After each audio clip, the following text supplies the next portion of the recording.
I literally don't have £26. So I did what I'd like to think a normal person would do, but I don't think they would. Dancing on Ice, Patsy Palmer wore my earrings on Dancing on Ice in one of her dances in front of like millions of people. That is like, you know, I never would have considered that I could go to Downing Street. Like why would I go to Downing Street? It never would have been possible. People will stare, make it worth their while. I've met so many makers that have started their business from like the dining room table, the living room, but never from a hospital bed and never from like with no money. Every handmade business has a story. Some begin around a kitchen table, others start with a hobby. But this story began somewhere very different, in a hospital bed.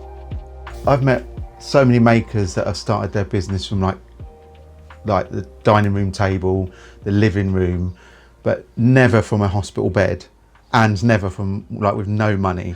So tell me, Kerry, so where did this all begin? How did it all begin? So I've got Ehlers-Danlos syndrome, which is a connective tissue disorder, which means my body dislocates all the time, it hurts, it's in pain. And I happened to bend down and get loo roll out the cupboard and dislocate my pelvis from my spine. So it was quite a big problem, obviously. And then I ended up in hospital, and by being in hospital and being high as a kite on all this different medication, in order to sort of distract myself from this situation, which is I'm missing my kids, you know, I had 2 tiny kids, I'm stuck in hospital, I sort of tried to distract myself by being creative. I've always been quite creative, from a creative family, and so I just started getting into designing t-shirts whilst I was sat in the hospital, and then just posting them on Instagram, which was a free platform.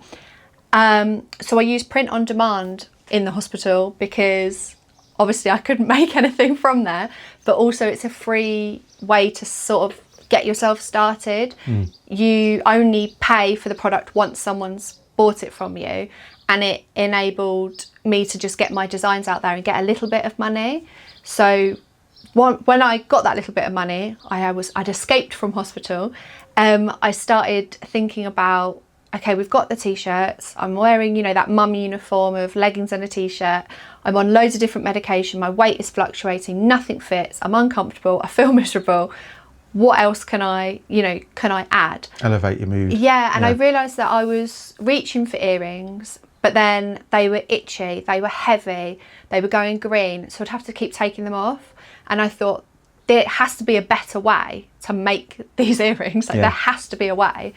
So I, you know, through my ADHD hyperfocus, I started really studying materials and you know, scientifically analysing different materials of like what would work in this for what I want.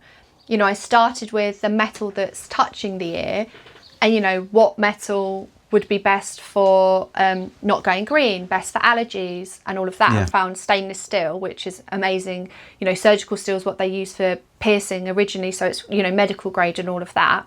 Then from there, I wanted to do big, colourful designs, and that really was only being done with leather, but leather didn't sit right with my sort of what I wanted and my morals and things. So, you know, I was looking at the vegan leathers, they're all full of plastic, and that didn't fit with what I wanted either. And so I found cork fabric, which is just incredible, and I'm obsessed with it. So I started buying little samples like that big, hand cutting, using a little paper template, hand cutting earrings and selling them, and then, you know, buying another little sample for £1, and then just working up like that until I could afford one big roll of leopard print. And there's quite a few rolls up there now. There is, and there's an even bigger roll behind you of leopard print, which is about double the size of these, which is what we use all the time. You can. This is the new material. This is the new plant paper. So it's like it's really thick, doesn't tear. You know Levi's jeans? Yeah. You know the label on the back that goes through your jeans with you? It's that. So Sometimes the best ideas don't come from spotting an opportunity. They come from solving a problem that you know all too well. What was wrong with traditional statement earrings for you personally? So for me, the problem that I found was that you've either got really expensive jewellery that is made of materials that didn't cause reactions, or the more affordable jewellery called costume jewellery that would go green. It would be really heavy, itchy, and just make your ears really sore, especially for someone like me who's already in pain. You know, I don't need something adding and pulling here. Traditional sort of statement jewellery, for example, can actually cause headaches and jaw pain. Oh, right. My head already hurts and my jaw already hurts. I didn't, you know, need that as well. And I know there'll probably be a lot of women that have taken their earrings off at lunchtime and put them in their bag because it's so itchy and sore and heavy. And you want the benefit of, it feels like your outfit's finished if you've got your jewellery on, but I don't want that at the expense of being comfortable. I guess when someone's looking for jewellery online as well and they see statement jewellery, they just like look at it and think, oh, that's pretty, but there's no kind of like indication of that's going to be really light, that's going to save me a lot of discomfort, etc. Yeah, I think unless it specifically says it's lightweight, you can see the weight on it, but I don't know. I know, I sort of know more now, but I wouldn't know if that's a heavy or a light earring just based on the weight given. So you really need some sort of visual.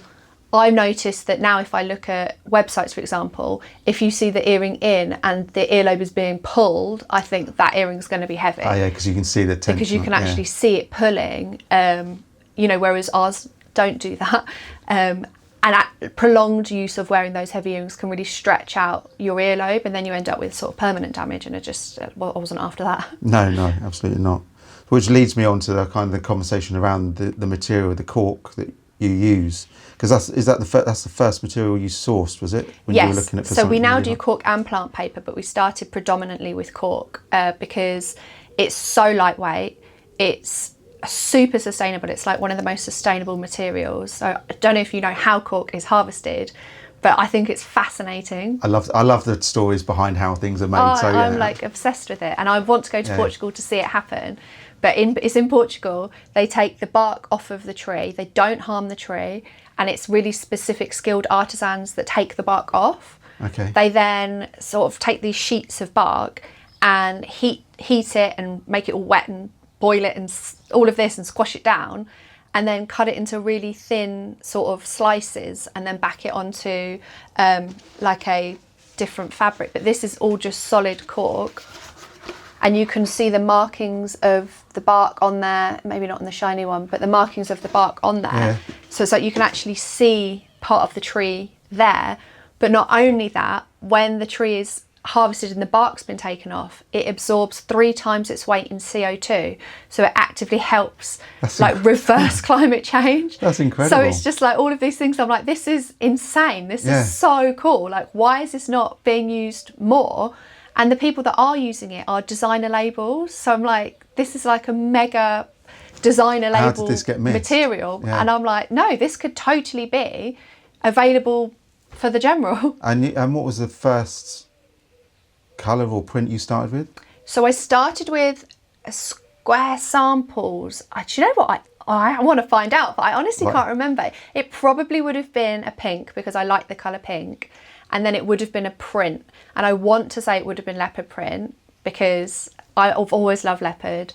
And so it probably would have been leopard. And the beige ones, I don't know if we've got any here, but the things like the leopard, you can actually see more of how the bark is in the cork there, so you can see more of the natural fabric from the tree there that's then been printed on, and I just love that. I think it's so like cool. So much more than a pair of earrings. I mean, one thing that went through my mind when I was looking at your products is, you know, people must be able to think that they've lost them, that they're so light. I mean, and forget you're wearing them. So we actually have people say that they've gone to bed in them, they've worn them in the shower, right? Because you forget you're wearing them. I go to bed in them all the time, and then wake up in the middle of the night and I'm like, I should take this off, because you just don't feel them. We always recommend, if you've got the hooks, to put the little rubbers that we send with them on, because you won't notice if it falls out because they're so light. That's incredible.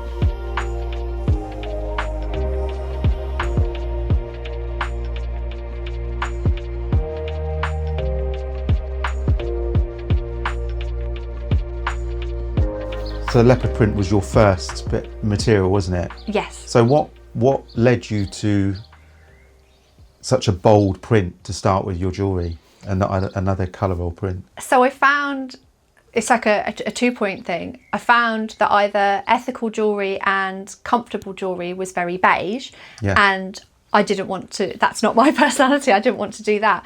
But also I use mobility aids, and for a long time I refused to use them because I didn't want people to look at me. You know, if I'm using a rollator, all the pictures of the rollators are an old lady pushing them or an old man, and that's not me. And I felt really self-conscious. And then someone said to me, well, people will stare, make it worth their while. And I thought, yes, like I'm gonna go with this, like I'm gonna make it worth your while. I'm gonna wear wild leopard print trousers, bright, massive lightning bolts, bright colours, like, because if you're gonna stare at me anyway, I might as well make it fun and make it a thing. And dressing like that has really improved my self-confidence of like, I used to wear, believe it or not, black hoodies, black trousers and hide away. And that then reflected my personality. I just wanted to hide. Whereas wearing the colour, wearing the big, wearing the bold has, you know, made me open up more and be more open to people looking and thinking, yeah, I don't care if you like my outfit. I like my outfit, and that's enough. I think it's also a sense of like confidence of, if you're going to look at me, I'll make sure you remember me. Yeah. Because whether it's in a, you know, a good way or bad way, that's none of your business. It doesn't matter what they think of you, but they'll certainly remember you. And I guess this reminds me of a time that I was with my son at the beach, and we were walking along the beach, and you know when you're like looking for pebbles that are the most obscure or uniquely shaped, and you're picking out and you thought, no, that's just normal, that's normal. And we go for hours trying to find the nicest, most unique, unusual objects, yet every day we try to blend in and look like everyone else. Why? It's so true. Do you know what I mean? It's and like, I saw a quote yesterday actually that said, I didn't go through all this to just wear beige. And I thought, like, come on, that's perfect. Yeah, like, incredible. It's just hit the nail on the head there. So I kind of like, I always remember that. I always go back to that and think, actually, people, just make sure people remember you. Yeah. Whatever you do. Yeah. Like many small businesses, Trend Tonic didn't begin with an investment or a business plan. It began with determination, curiosity, and a willingness to figure things out one step at a time. What was the moment that kind of shifted from kind of like making earrings to make yourself feel better, and to shift from that to kind of making such a successful business? I mean, you've been featured in an incredible amount of press coverage, celebrities, and on TV. I mean, that's just incredible. So tell me more about that journey that led you from like a sample to being on TV. So I started selling sort of the sample earrings via Instagram and just directly. And from there I realised actually I can't keep up with this admin of finding the person and what did they order and who, like this is becoming too much. So I knew I needed a website. I just didn't have any money to buy a website. You know, everyone's like, oh, you want to do Shopify or things like this. And I'm like, okay, but I don't have £26 to start. You know, I literally don't have £26. So I did what I'd like to think a normal person would do, but I don't think they would. I taught myself to code my own website because I felt like I had no other option, and hosted it on a free WordPress site and just coded my own first website, which was awful, but it worked for the purpose. It served the purpose. It served the purpose of they could choose the earrings and I could see their order, their address and everything all in one clear thing instead of having to go through loads of messages. So it served the purpose at the time. As rickety as it was, I'd hate it now, but it definitely served its purpose. And I have no recollection now of what I did for coding. I literally learnt it and I've never had to think about it again. So what was your first press feature, and how did that make you feel? What was my first press picture? What was my first? So actually, what I did was in lockdown. No, scrap that. Can't have been. What happened next was something Kerry could never have imagined. One message, one opportunity, and suddenly her jewellery was being seen by millions. And I was watching TV and Loose Women was on, and I loved, you know, the women that were on there and their outfits and their colourful clothes, and I thought my earrings would be great there. So I fell down a little rabbit hole of researching who their stylists were, contacted their stylists and sent a box of jewellery to the studios. Didn't hear anything for months, and that's pretty standard now, but you just start thinking, oh well, you know, they didn't like it, that's fine, they must have forgotten about it. And then I was at the beach, and then suddenly my Instagram's being flooded by messages, and I was like, what is happening? And Kelly Bryan had worn them on Loose Women and Incredible. tagged me on Instagram and done a whole story about how great she found them, how much she loved them, and how she loved what I was doing. And I was just stood there, you know. So you had no nothing. I had contact no at all? idea that it was going to happen. We'd never spoken before. And she was just like, I love what you're doing. You're being, you know, a great boss woman. You're out there. And I was like, what's happening? Like, this is amazing. You know, child of the 90s. So I was like, this is incredible. Like, Absolutely, what is happening? It just goes to show the power of just ask. Just Yeah. do And it. then when lockdown happened, it kind of worked in my favour to an extent, because a lot of these sort of celebrities were at home. So you could Instagram message them, and they had nothing else to do. So they were messaging back, and I could say, look, can I send you some jewellery? And a lot of them would reply and would wear them and actually loved them. And now we're out of lockdown, are still wearing them and wearing them on TV shows and, you know, in places. And I've had such amazing support from some of the people that I messaged, just, you know, with no background, no real confidence in myself, apart from I thought, I know my product is good. So what harm can it do just asking and saying, hey, this is what I do, can I send you some? And yeah, it's just spiraled from there and worked amazingly well for me. That's incredible. I mean, I did do a bit of research on the press page on your website, and I did have a look at kind of some of the magazines. So you've been featured in several magazines as well as on TV. And one thing kind of, I don't know if that's recording or not. Anyway, yeah, so one thing I did come across on the press page was a Christmas magazine. Yes. So tell me more about, especially the reason I picked the Christmas magazine is because I've actually got a copy with me. Is it that one? Yeah. I don't even think I've got a copy of that. Have you not? No. So I obsessively, when I was getting makers into magazines, I would buy the magazine that they were in. So I was going through your page and I spotted the magazine and I thought, no way. And I thought, how's this? Hold on, let me find it, because I think... Would it be the advent calendar maybe? It's the advent calendar. Is it the advent calendar? Yeah, it's the advent calendar. So this is last year, I think. Okay, so I think it's that's it. So page 57, makeup bag, Ingenious Gifts. Oh, And then when I went through, I was just like, no way we shared the same magazine. wow. So what are the chances of that? And kind of like in the same category on the small awards. And down, do you know what I mean? It's like... Our paths have just keep crossing. It's incredible, isn't it? So I'll give you that. Oh, have you got a copy? I haven't, but This is your copy then. I'm sure that they'll backdate me one if I ask. But yeah, I couldn't not bring it with me Oh, I love that. and share that story. Do you know, my favourite thing that I did was I was in a Platinum magazine, I think, which you can buy in the shops. Yeah. And I took my daughter to our local shop.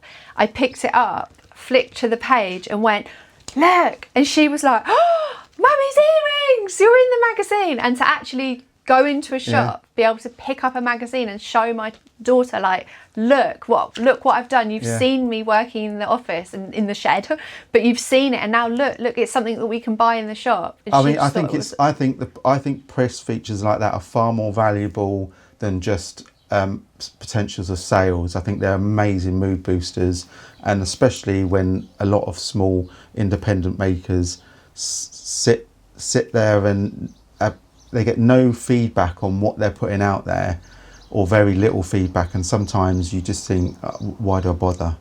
I also find that actually the press, especially like the female magazines, have actually been really good at finding independent shops and sort of showcasing independent makers.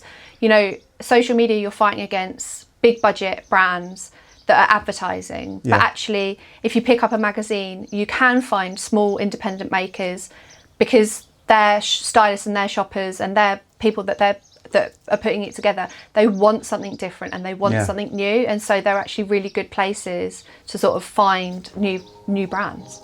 Exactly, incredible.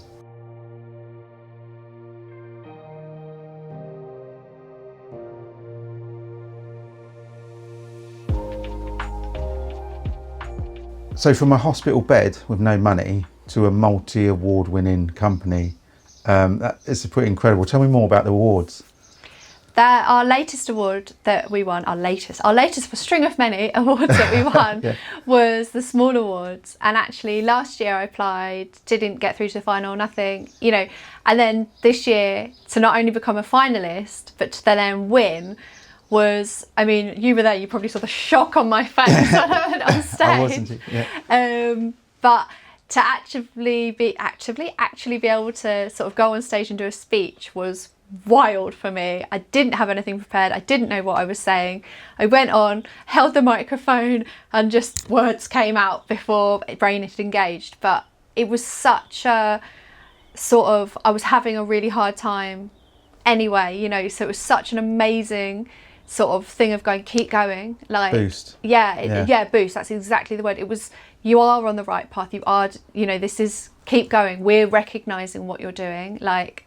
And for people that I admire to say, like, we recognise what you're doing and we're so impressed with what you're doing.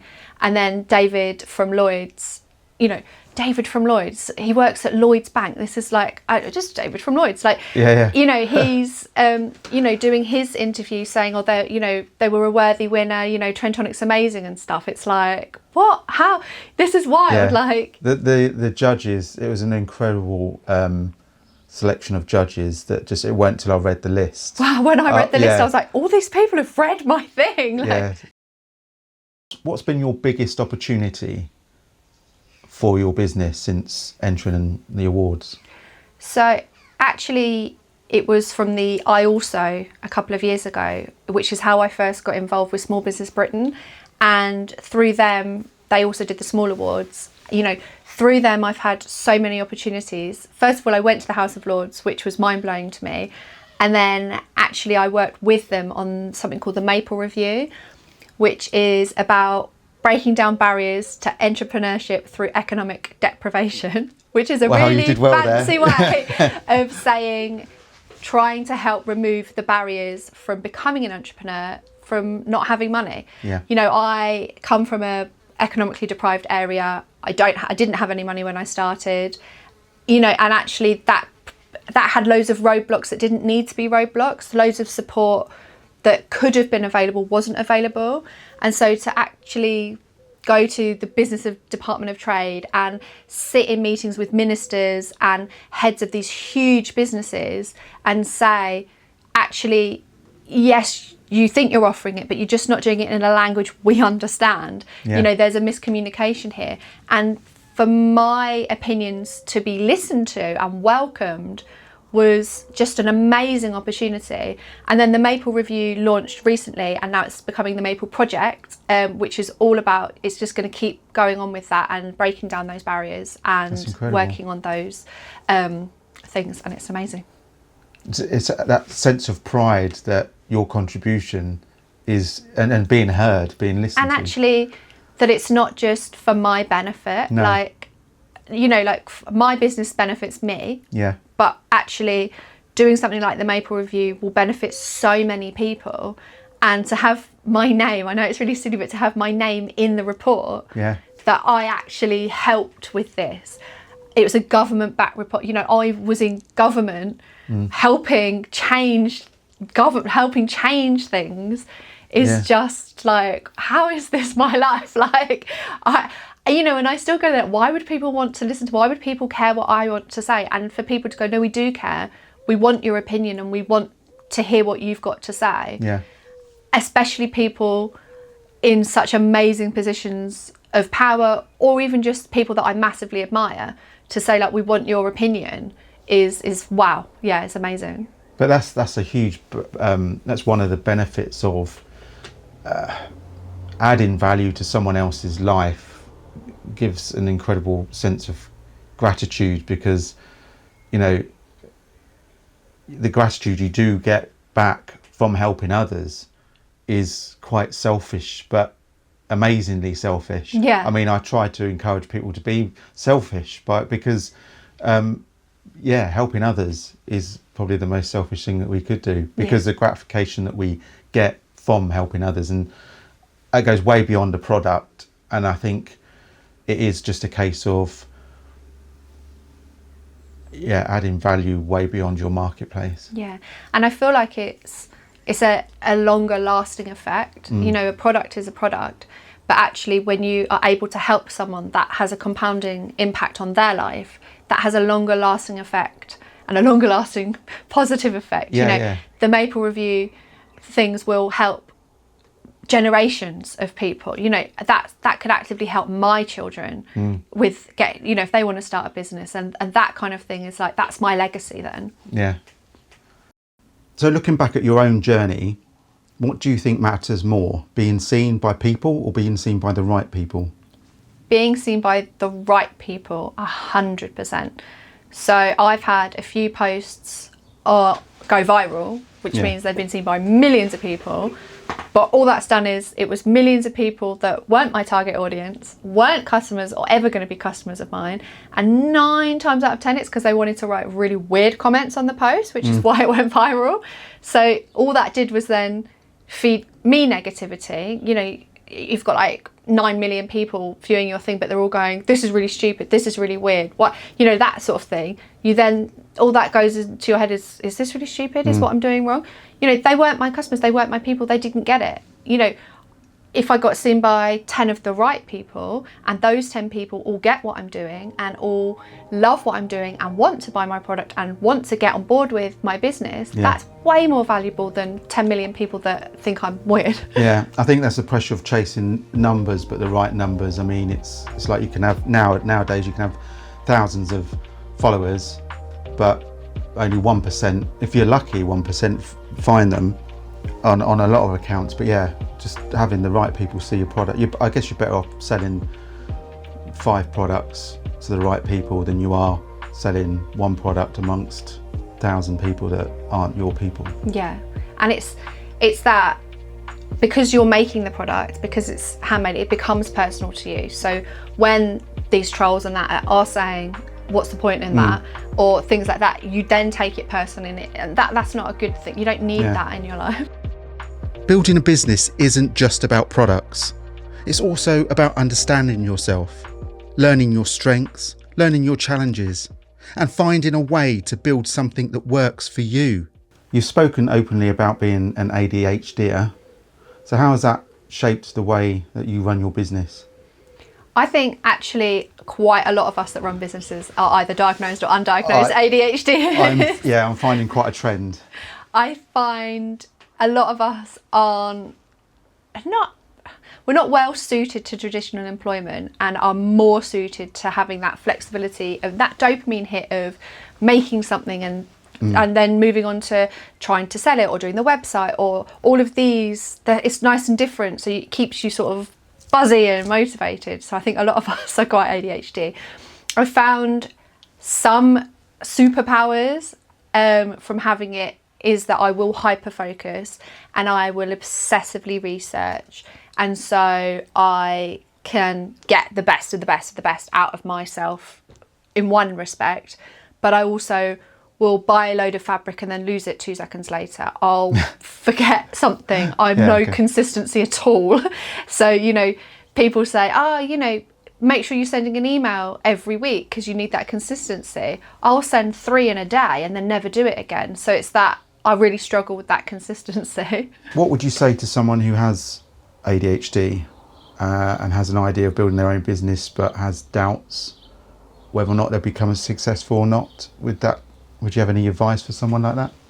I mean, I'm 7 years into my business and I still doubt myself every day. I think we all do, yeah. So I think we'll always, I feel like maybe there's something inherently within us with ADHDs that we always feel like we're not quite enough, or that we're not good enough, or we're not skilled enough.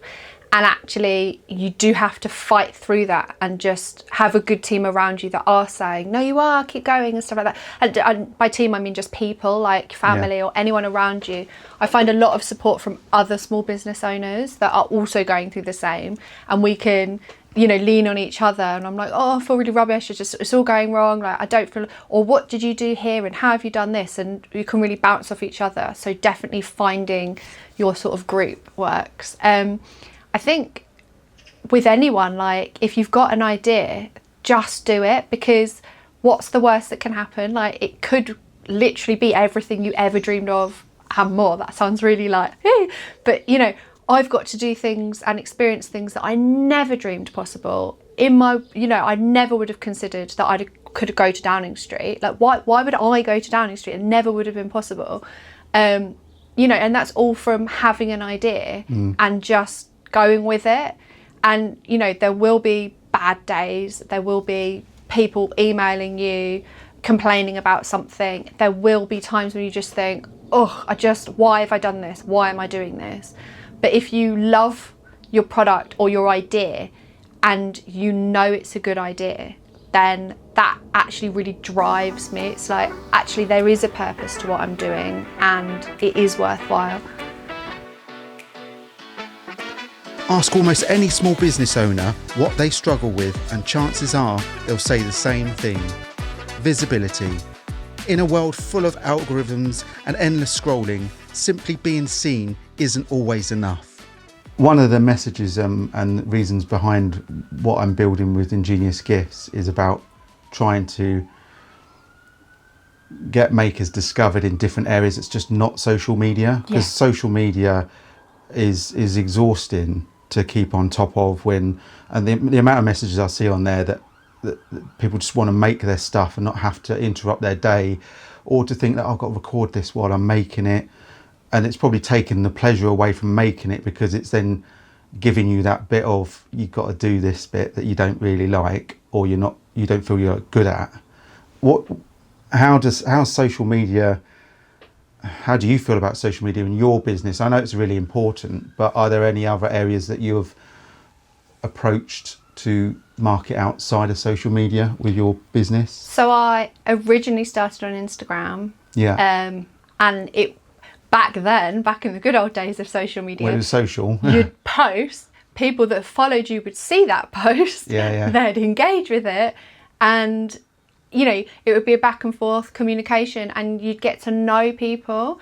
Now it's all like, how can you beat the algorithm and how can you be seen, and people have only got a 4-second attention span, and make sure you've got a hook, and I don't like that. I want to just post what I'm doing, like, here's me making things, or here's what I've made, like it used to be, and like have that back and forth chat. And it's so much harder. So you know, you have to diversify. You can't just be on social media. So we do a lot of email marketing. You know, we do a lot of email. Well, not a lot of emails. We send once a week, and I've started to up that to 2 a week. But I'm in that, I don't want to annoy people. But you know, what we're offering is, we don't just send you an email about the products. It's like style guides and, you know, all of this. So hopefully people like reading our emails. But you know, I've tried other platforms. I'm still very much an Instagram person, but I have found it very hard. And I think there's a lot of, let's all just post the glossy, inspirational, you know, you too could own a mansion if you start a business. And that's not real life. You know, real life is, I ultimately just want to make earrings. I don't want to have to sell them. But in order to run a business, that's what you have to do. And I've had to really learn, you know, digital marketing is a whole new skill, and that's been the hardest thing I've learned.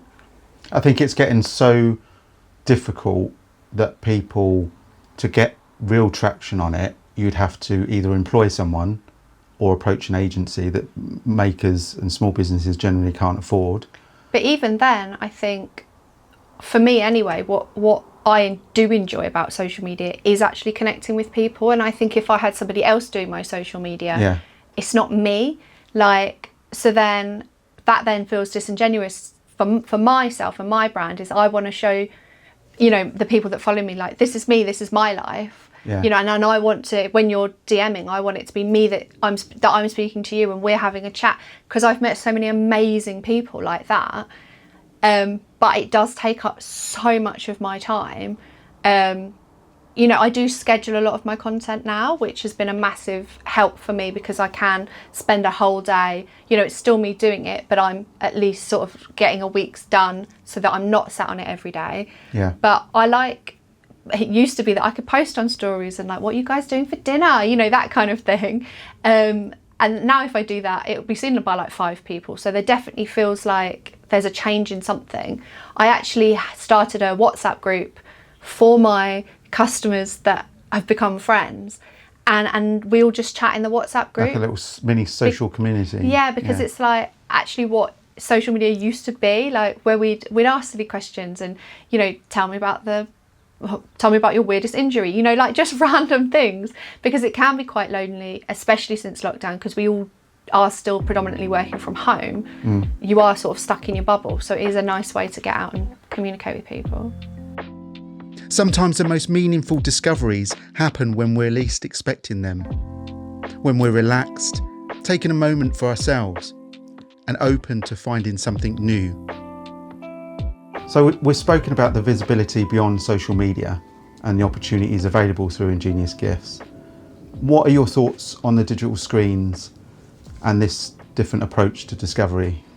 So the digital screens, when we were talking about it, was actually the whole reason that I jumped on board your marketplace. Because I'm not on any other marketplaces. I'm just focused on my own website. And I just love the digital screens. With social media, you're fighting up against big businesses. They've got big budgets, you know, advertising.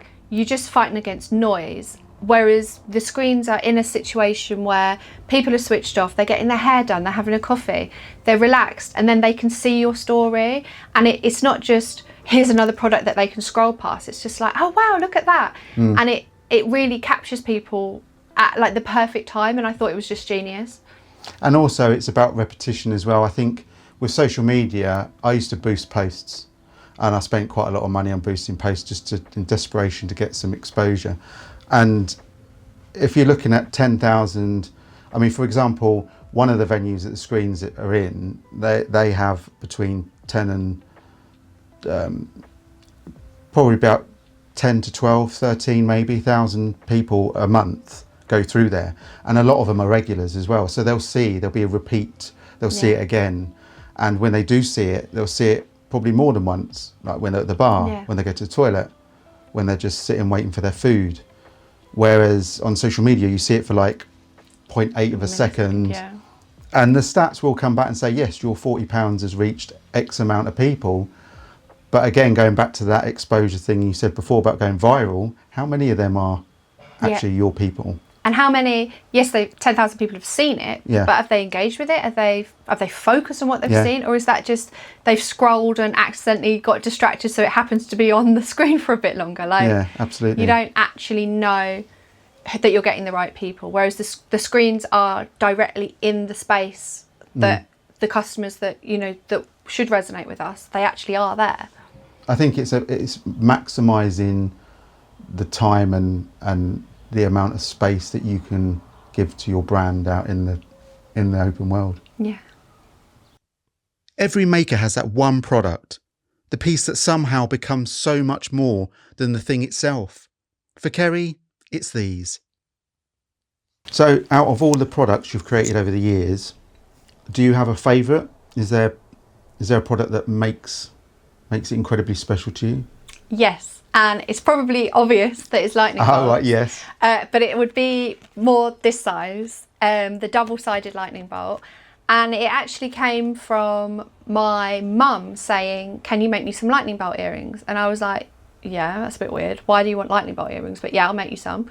made her some, and then her friend saw it and said, can you make me some? Her friend saw it and said, can you make me some? And then it made me think, God, maybe people actually do want lightning bolts.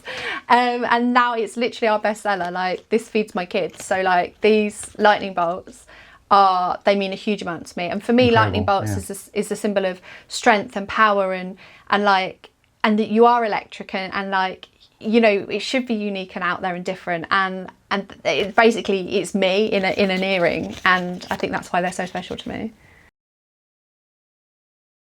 So if you could give one piece of advice to another maker or small business owner that's watching this, what would you say? Keep going. Like, you don't know who is watching what you're doing, and it might feel like, especially with social media, that you're posting and nobody's seeing it. But if you're consistently posting, they might not be commenting, they might not be sharing and liking, but they are seeing it, and they are remembering you. And actually, if you keep going, you might end up with that compounding thing of that the more they've seen you, the more consistent they've seen you, consistently they've seen you, that's when they start buying into your story. That's when they start realizing what you're doing. And actually, people are noticing what you're doing. It just doesn't feel like it. Yeah, and you never see. And this is why I like it's because I always try and get the message across about familiarity builds trust. Yeah. And then trust builds connection, and then connection drives purchasing. And I think it's all about getting people connected to the stories behind your products. I think adding to that as well is actually be yourself. Yeah. Because actually, I think when you start, there's this big, you want to be saying we, and you want to give off the effect that you're this big business and you're not this one-man band. But actually, it's okay to be a one-man band. It's actually better, because they know that the person they're talking to is the right person. And you go along being like we, and you want to have this polished, you know, I'm only going to post beige and I want it all to look aesthetically pleasing. Like, don't worry about that. Be authentic to who you are. Be authentic to what your brand is and what problem you're solving, and just keep telling people what it is that you're doing and what problem it is you're solving and why you're the best person to solve their problem, and they will buy into you. Absolutely. Your story is your superpower. Yeah. Trend Tonic may have started in a hospital bed, but today it's become something far bigger than a jewellery brand. It's a reminder that great businesses don't always begin with perfect timing, money or certainty. Sometimes they begin with a problem, an idea, and the courage to keep going. Because behind every handmade product is a story worth telling.